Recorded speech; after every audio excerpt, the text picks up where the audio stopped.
absolutely connected. If I took my hand and put a knife through it right now, you know, you would feel it some way. Emotionally, you would feel it. You know, it's like, there's no question about it to me. So everything we do to each other, or everything we see in each other, is us seeing ourselves. I did stand-up in the clubs for 15 years. But it's never too late to make your mark. You may have to quit for a while and sell some paint.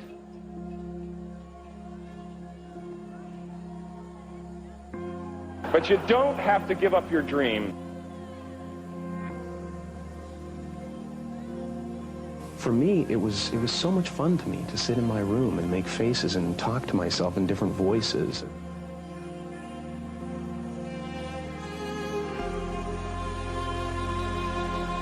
I think everybody's looking for something that they already have.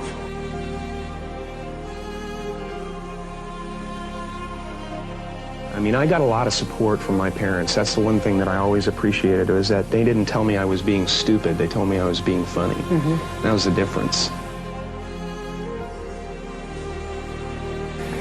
You know, when you go through a few of those experiences, you kind of develop a thick skin when it comes to being ridiculed or whatever. Why didn't you give it up? I couldn't. I mean, I don't have a trade.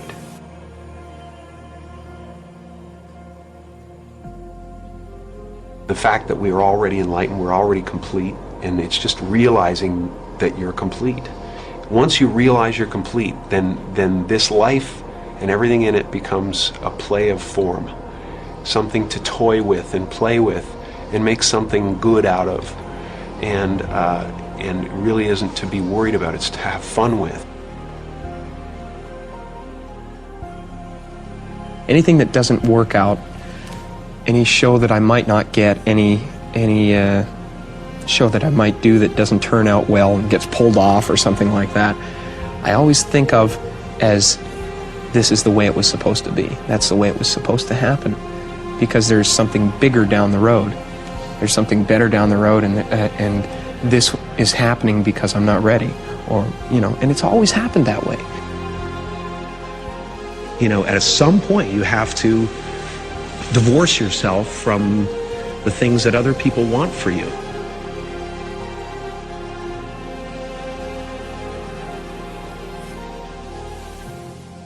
True thing that we believe walking through our lives: I'm not worthy, I'm not lovable, I'm gonna fail. Whatever your basic mistaken belief about yourself is, you form a personality around. You know, it's the grain of sand in the oyster. So I form characters that way a lot of times. I'll ask myself, what's the speck of sand? Luckily, I got fame and I got wealth so that I could scratch it off the list of things that would fulfill me.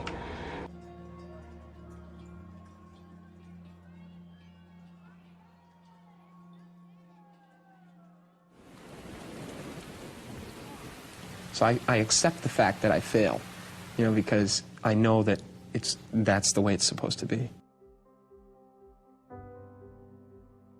I was born in Newmarket, Ontario, Canada. As you entered your teens, your life changed radically. Mm-hmm. My father lost his job when he was 51, I was about 12. And that was really the traumatic, wow, kick in the guts. You said we went from lower middle class to complete poverty. Mm-hmm. Yeah, we lived in a van.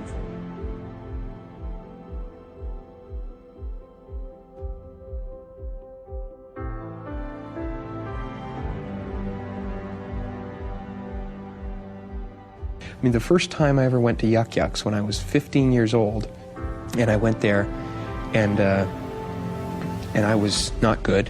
I was all right. I went down there with Dad and got up on stage, and I didn't go back for 2 years. And then my father said when I was 17, I started doing little shows here and there again, and he said, why don't you go back to Yuck Yucks? I said, no way, I don't want to go back there. And he said, you know, you should get over it. I mean, if you're gonna go into the business and you want to do it seriously, you can't have those barriers, you know. And I went back and I did great, and I became a regular and a headliner, and it built from there. And then when I went down to Los Angeles, the same thing happened.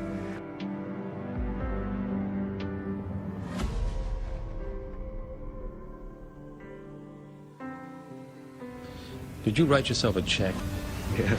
I made my check, which was just basically, you know, $10 million to Jim Carrey for acting services rendered, dated Thanksgiving 1995. I gave myself 5 years, one of the most successful working actors, to be given the best material and the best scripts and things that people would never expect in a million years that I could do. I put the check in my father's pocket in his casket because it was his dream too, and he followed me the whole time, and it was kind of the completion of that. He saw the mask, he saw what was happening to me, and I felt like it was, you know, it was his as well, so I give it to him. I have had to risk losing popularity, risk losing people's acceptance. Again, lucky to do something that's a little bit different, you know? I don't ever want to be nailed down. And I want to tell stories. I want to tell a wide range of stories and be able to look back someday and go, oh, some of them were really original, really different, you know? And I still haven't done what I want to do, you know? You know what it is?